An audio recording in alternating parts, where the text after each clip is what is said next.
Now, you're probably thinking like maybe this is a back scratcher, like you just kind of go like this and and scratch your back. I know.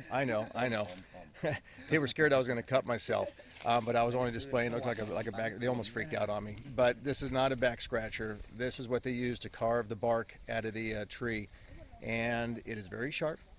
So when you pretend you're going to scratch your back, make sure not to touch your back with it because it will slice and dice you. That's why they got so nervous over there.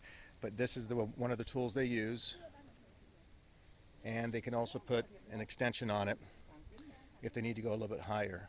But this is, there you go, kind of give you an idea of the carving of that. And yes, it is very, very, very sharp. Okay, I'm going to give this my best shot. And by the way, I just noticed this is rebarb. Okay.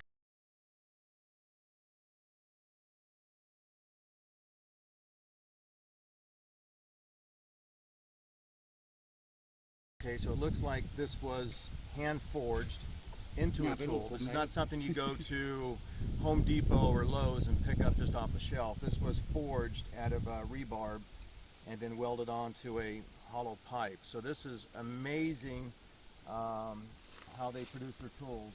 So I'll just go along here.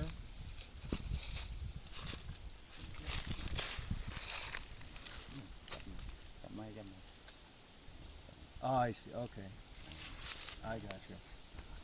Yeah, wood one. Hot can map. Ôi, những người giúp hiện đi. Cứ nếu có trăm tuấn nữa.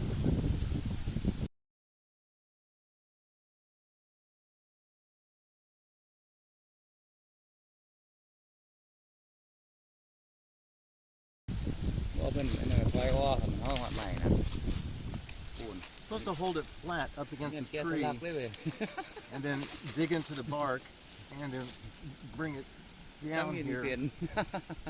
He's laughing at me. I don't know why, but I think I did it right. Yeah, it's working. It's working. And then I'm just going to go over here and finish the rest of the process. There we go. And again, just hold it flat up against the tree. Maybe he's laughing because I'm going to start doing this for work or something. See, here he goes, he's laughing again. That's okay, because it's a good laugh. I think my brother's making fun of me. Look at this white boy trying to get some rubber out of a tree. Now, he does it much faster than I do, of course, but that's really cool. So, is it coming around? Is it? Oh, because I need to go a little bit deeper in that, so I need to cut a deeper groove so it stays.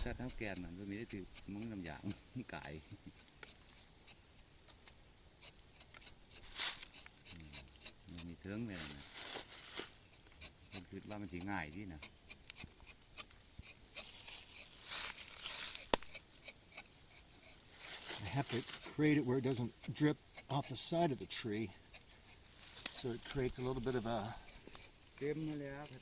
groove in here without it going outside the curve. And I think I did it. I mean, I think I did it because it's working. And it drips down here and it drips into the cup down there.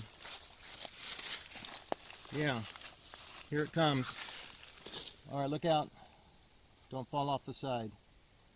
All right, looks like I got the drip. I didn't really say that. As far as the tree, looks like I really got the drip.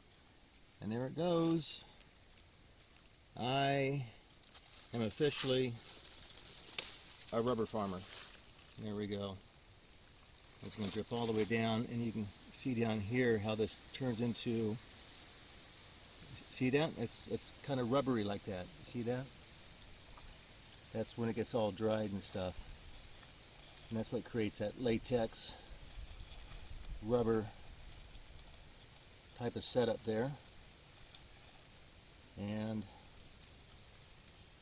here comes the final part of it. And bam! Success. Success. Right on. Yeah, success. I got it. And it goes into the cup down here. This is a just a regular plastic soda or water bottle cup, and it starts dripping down. Really cool. Success. That's great. Yeah. I'm a rubber farmer. I love it. Okay, I finished. Yeah, that's